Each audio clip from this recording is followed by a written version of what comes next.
أبتي كونتات معرف 4 بمليون برغد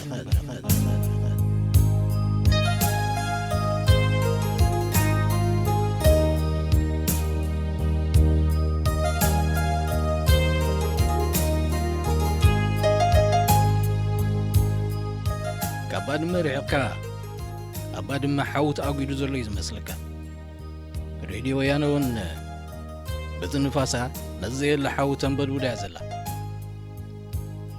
كلنا نتعجب جوم سمع لنا نابلبهم تمليسهم نزناي سلام تصاوعيت تقبلهم مرحبا زمريت زي ناي بحق مريتهم تخوينو نابز قدم يقولوا اي فالنان نعناس نعاقم علينا نابز نسفر تيلهم قنا كادو قداي نحنا بزيال لنا مسمصو دما ايتقتلونا نيقوم كنولهم هنا بافنا قنا يكونن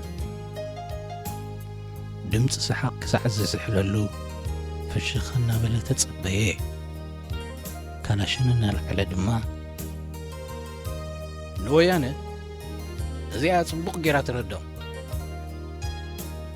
إلو نتابرت قلابيتو تمثا زفت وهي مسل سلازي عبزق سعزلنا كان مسمصنا نسنابد زقاطم نخقاطم وتحدراو لممد مال التعليم كنقبرينا التعليم مزغاغر سلازقونه حصر زبله يخون من الوقت تعليم كبهال كله مبزحتنا قچوچو يزولنا التعليم كو حقنا مزراب انا وناي فتواني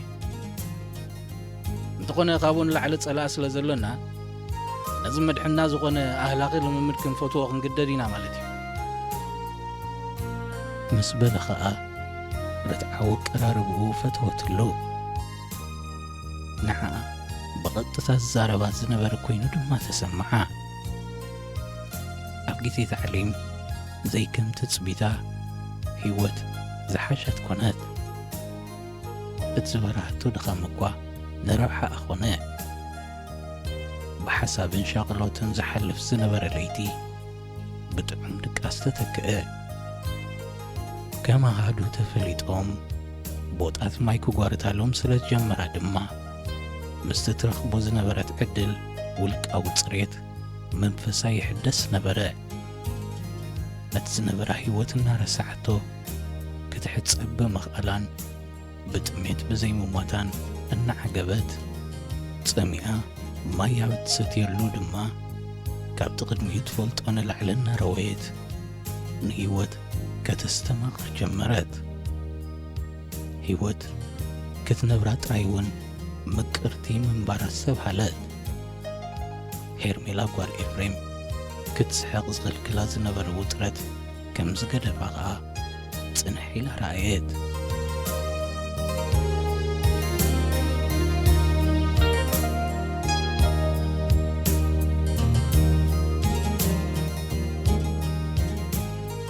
التعليم أبقى دستي سلتات رايزة تكور نبرا داركاب كل دما كابتن حسن الله أما هرون أبدع عودتي زلو فلتاتن بزت مرتزي كاب كل يتمر يقدقون يخون إلى تحسب در إخواني كعللو كاب سمعت قنا إذا كل يتزي إذا ميدا زبلوا نايبرتاو تقادلو وانا نيرا وتعدر كل جزي تتقراطراي كخون كم زلو يوم دقاقيمهم زنقروات نبرو حسن ابتمرتو وتعدر تتقراطراي كخون كوانتلو ابسقومتو قنا كتقراطر يبلو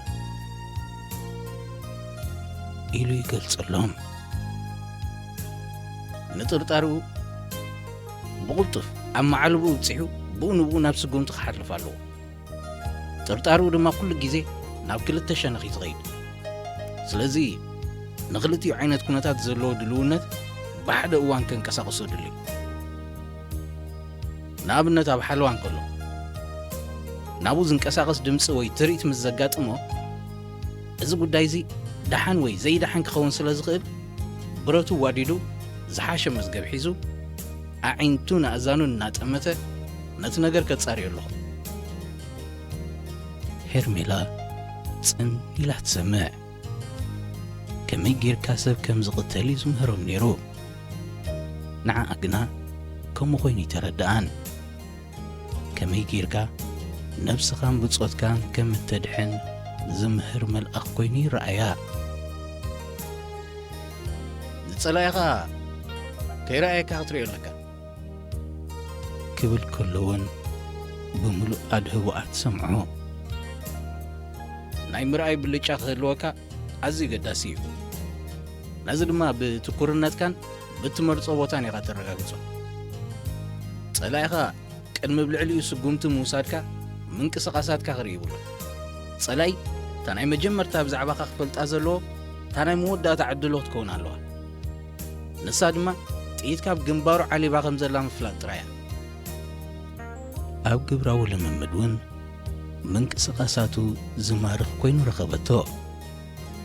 ኣካላቱ ዝፈኽሰሉን ተዓጻጻፋይን እዩ። ኩሉ ነገራቱ ነዚ ታዕሊም ዝበሃል ከም ሓደ ኣገዳሲ ትምህርቲ ክትሪኦ ደረኻ። ብናፍቖት ኣስመራ ካብ ምሕማም ነዚ ፍሉይ ተመክሮ ክትምዝምዞም መረጸት። ናፍቖት ኣስመራ እናፈቖሰላ እኳ እንተመጸ ምስቲ ኩነታት በብእዋኑ መንፈሳ ምውጣሩ ግን ኣይተረፈን። ካብ የቕርንዑ ንኲናት ዝምልከት ወረ ይስማዕ። ብወገን ዛላምበሳ ካልእ ግንባር ኲናት ከም ትኸፍተ ሰምዐት። ኢትዮጵያውያን ዘይከንፈኸርኦም ካብታ ከተማን ከባቢኣን ከም እተደፍኡ ብእተነግራ እፎይታ ተሰምዓ። እዞም ተኲሶም ክጐድእዋን ክቐትልዋን ዝኽእሉ ወያነ መሊሶም እንተዝርሕቁላ ደስ ምበላ። ምትዕራቕ ምእባዮም ኣሕሪቖማ ነበሩ። ብግንባር ቡሬ ተባህለ ንሸነኽ ዓሰብ ዝርከብ ቦታ እውን ከም እተሳዕሩ ምስ ሰምዐት ዓቕሚ ስኢኖም ናብ ዘተሰላም ገጾም ከብሉ ክትስፎ ተደናደነት። መራሕቲ ሓያሉ ሃገራት ናብ ኢትዮጵያን ኤርትራን ክመላለሱ እንከለዉ ንብዙሓት እቲ ጉዳይ ብሰላም ይዓርፍ ይኸውን ዝብል ተስፋ ይሰቑዓሎም እሞ እቶም ዓረቕቲ ዝበሃሉ ድሕሪ ገለ እዋን ድሃዮም የጥፍኡ። ቅድሚ ድሃይ ምጥፍኦም ግና ብዙሕ መግለጺታት እዮም ዝህቡ። መንግስታት ክልቲአን ሃገራት ንሰላም ውፍያት ምዃኖም ፍልልዮም ድማ ኣዝዩ ጸቢብን ንምትዕራቖም ዓብዪ ተስፋ ከም ዘሎን ይገልጹ። ሄርሜላ ግና ንገዛ ኣይተመልሰትን። ዓረቕቲ ቆጽራታት ክገብሩ ወተሃደራት ክልቲኦም መንግስታት ድማ ይቃተሉ ነበሩ።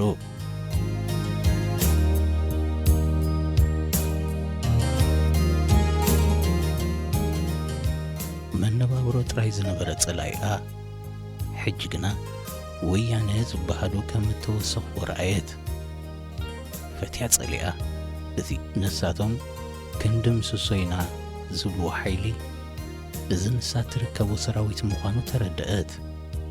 በዚ ድማ ብሬድኦም ክትጻረፉ እንከለዉ ተሰሚዕዋ ክትሓረቕ ጀሚራ ነበረት።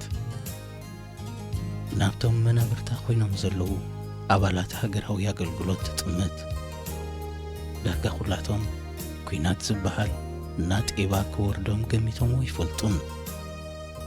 ብዙሕ መደባት ኣብ ሕይወቶም ሓንጺጾም ዝነበሩ እዮም። ረገሊኦምሲ እቲ ኣብ ነፍሲ ወከፍ ዓመት እናተጸዋዕካ ንወርሒ ኣብ ሰራዊት ምጽናሕ ዓስዓስ ኣቢልዎም ካብ ንዓመታ ኣይንመጻሎምን ኢና ኢሎም ክፍክሩ ጀሚሮም ነይሮም።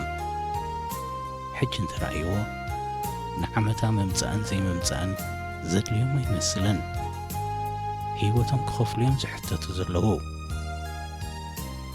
ናይ ሕይወት ጉዳይ ምስ ኮነ ብዛዕባ መነባብርኡን መራሕቱን ዘማርፍ ጠፍአ። ኩሉ ትጽልኢ ናብቲ ብወያነ ዝፍለጥ ሰራዊት ኣቕንዐ። መዓስዮም ገዛና ዝሰዱና ዝብል ሕቶ ተሪፉ መዓስዮም ዞም ወያነ ሰላም ንግበር ዝብሉ ወይ ዝጠፍኡ ብዝብል ተተክአ ኣብታ ብናይ ዘርኢ ክልላት ተጎዳዲባ ትመሓደር ዝነበረት ግዝፍቲ ኢትዮጵያ እዞም ወያነ ዝበሃሉ ተወለድቲ ትግራይ ነበሩ ዝምርሑ። ዳርጋ ኩላቶም ካብ ትግራይ ብምዃኖምን ምስ ሻዕብያ ብዝነበሮም ዝምድናን በቶም ዝተረፉ ብዙሓት እምብዛ ተቐባልነት ኣይነበሮምን። ብናይ ኤርትራ ጉዳይ ተላዕለውን ተሪር ተቃውሞታት የጋጥሞም ነይሩ እዩ። ነዚ ግና ብሓይልን ብኽእለትን ደቂሶም ዘፍ ዘብልዎ መስሉ። ሕጂ ተመሊሶም ምስቲ ዘጓነይዎ ክፋል ህዝቢ ኢትዮጵያ ኮይኖም ነታ ሻዕብያ ትበሃል ክዋግእዋ ምምዳቦም ንባዕሉ ስግንጢር ነበረ። ብዙሓት እውን ኣይክሰልጦምን እዩ እቲ ኩነታት ተመሊሱ ለካሚኦም ይክኸውን ዝብል ግምት ኣሕደሩ። እዚ ግና ሕልሚ እዛ ሕጂ ሄርሜላ ትርከባ ሻዕብያ ጥራይ ዝነበረ መሰለ። ታዕሊም ይቕጽል፣ ኣጽዋር ድማ ይዋደዱ።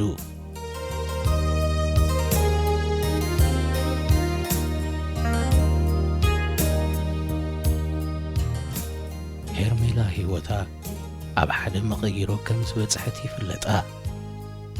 ኣብ ገለ እዋናት ነቲ ናይ ቀደም ረሲዓ ነዚ ጋጢምዋ ዘሎ ብጅግንነት ክትፍጽሞ ትብገስ።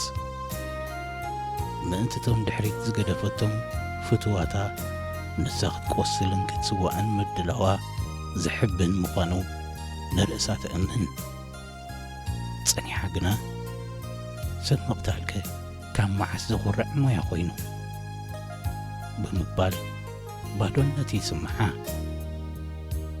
ንሳ ሰብ ቀቲላኸ ነቲ ዶብ ክትሕንጽጾ ድያ? ድማ ንነፍሳ ትሓትት። ድሕሪ ምፍሳስ ደም እቶም መንግስታት ናብ ዝርርብ ክመጹ ግድን ምዃኑ ክንገር ድማ ትሰምዕ ነበረት። እዚ እውን ብዙሕ ዘትብዕ ኮይኑ ይረኸበቶን። ታዕሊሞም ኣብ ዝዛዘሙሉ እዋን እቲ ተኽሊጥ ዝበሃል ምቅያር ክመጽእ ምዃኑ ተወርየ።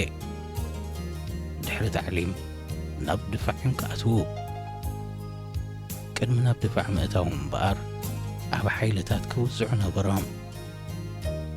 ኣብዚ እዋን እዚ ድማ ነበረ ሓሰን ንሄርሜላ ፊት ንፊት ክዛረባ ዝመረጸ። ኣቀራርቦ ኸኣ ስነ ስርዓት ተኸተለ እዩ ነይሩ። ካብ መራሕ ጋንታ ፍቓድ ሓቲቱ ወይ እውን እቲ መራሕ ጋንታኣ ብዝሃቦ ሓበሬታ ይኸውን ኣይፍለጠትን ከዘራርባ ናብ ኣቕረበ። ወግዓዊ ሰላምታ ለጊሱ ታዕሊም ከመይ ከም ዝሓለፈ ሓተታ። እቲ ታዕሊም ዝበሃል ልምምድ ሳሉ እምበር ከመይ ምጸላእቶ ነይራ ክትነግሮ እኳ እንተፈተወት ኣይደፈረትን። ድሕፅር ኣቢላ ደሓን ከም ዝነበረ ገለጸትሉ። እንታይ መስለኪ ሄርሜላ ኢሉ ዓይና ዓይና ከይጥምት እናማዕደወ ብመሰረቲ ብዛዕባኺ ዘለና ሓበሬታ ንስኺ ትምህርትን ናይ ስራሕ ተመክሮን ስለ ዘለኪ ኣብዚ ናይ ጽሑፍ ክትሕግዝና ክሓተክ ደልየ። ስቕ ምስ በለት ከዓ ቀልጢፉ ከም ዘይትምልሰሉ ገሚቱ ዝጸንሐ ይመስል ቀጸለ ዘረብኡ። እንታይ መስለኪ እዚ ከምዚ ገይረ ዝነግረኪ ዘለኹ ከተዕባብዮ ወይ ክካብዶ ደልየ ይኩንኩም። መደብ ስራሕ ክብ ከምዚዩ ጥራይ ኢልካ ምሕባር እውን ይከኣል እዩ። ግና ንስኺ ጓል ኣንስተይቲ ከም ምዃንኪ መጠን በተፅዕኖ ኣብ እንዳ ሓይለ ዝስሕበኪ ዘሎ ኮይኑ ይስምዓኪ። ባህተ ዘይልክኻ እኳ ነቲ ስራሕ እውን ተጊእኪ ክትዓይየ ይኩንክን። እንተዘይትፈትዎስ እንታይ ምበለቶ? እንቋሕኩም ይኮነ ኢላ ፎቅስ በላሃ። ከምዚ ንደቂ ኣንስትዮ ዘኽብር ሓላፈኸ ኣሎ ድዩ ኢላ እውን ተገረመት። ምስኡ ክትከውን ውሕስነት ተሰምዓ። ድሕፅር ኣቢላ ድማ ሕራይ በለቶ። ቅድሚያ ከም ዝረኣየቶ እቲ ስራሕ ተደጋጋምን ዘሰልክን እዩ። እንተኾነ ኣብቲ ቦታቲ ወረቐትን ፒሮን እትጥቀም እንተኾንካ ፍሉይ ክብሪ ከም ዝወሃበካ ምስ ረኣየት ከም ሓደ ሞያ ከተኽብሮ ጀመረት። ቅኒ ኢላ ከም ዝሰማዓቶ ናይ ሓሰን ፐርሰናል ኢሎም እዮም ዝፅውዕዋ። ኣብ ፈለማ እኳ እቲ ስማ ሰንቢድዋ ነይሩ። እንታይ ማለቶም ምንባሩ ብዝተረድአት ግና ህድእ በለት። ብዙሓት ናይ ባዕዲ ስማት ተጨፋሊቖምን ተተግርኞምን ክፅውዑ ልሙድ ኮይኑ ነበረ። ኣብቲ ዘይጥዑም ቦታ ተዛማዲ ምቾት ትረክብ ከም ዝነበረት ኣስተማቐረት። ካብ ፀፍሒ ንፋስን ሓያል ፀሓይን ተኸሊላ ኣብ መፅለልያ ትሰርሕ። ለይቲ ይኹን ቀትሪ ሓለዋይ ምልከታን። እቲ ምግብና ዝበሃል ኣብ ትሕቲ ብርትዕቲ ፀሓይ ምስትግን ዕንፀይትን እትቃለሰሉ ዓይነት ካብ ምዃን ኣቋረፀላ። እቲ ብተርታ ዝብፅሓ ምግብና ንውሕዳት ምንባር እውን ነቲ ስራሕ ፈኲስ ገበሮ።